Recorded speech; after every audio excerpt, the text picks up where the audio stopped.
A concussion is defined specifically as a form of a traumatic brain injury, so it's a very serious injury to take into account. But on the flip side of things, 80% of individuals who sustain a concussion tend to be symptom-free within 3 weeks. So it's a very recoverable injury, but it's an injury to be taken seriously.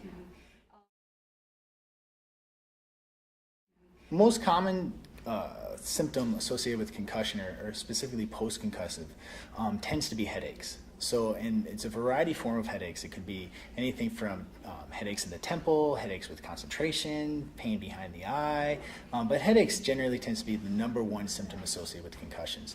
In addition to that, common symptoms include lethargy, kind of feeling foggy or feeling slowed, difficulty with concentration, short-term memory issues, and balance problems.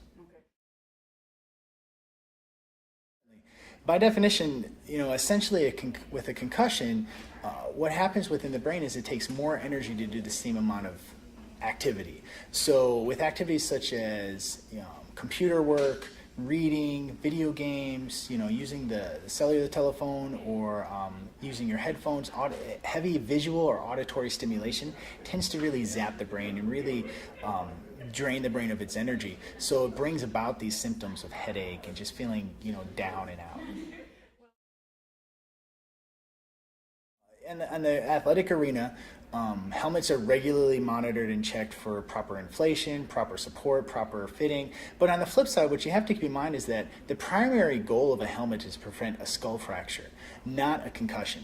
So there is no such thing as a quote-unquote concussion-proof helmet. The best thing for concussions is prevention and awareness.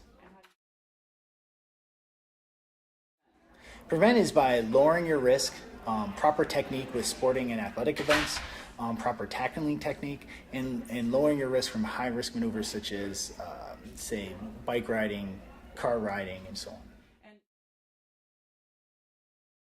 If you do suspect that your child or individual has sustained a concussion, they need to be evaluated by a proper medical provider. But once they have been diagnosed with concussion and all kind of sinister or serious pathology has been ruled out, you really need to let them rest. The brain needs to heal, it needs to be destimulated and just rest.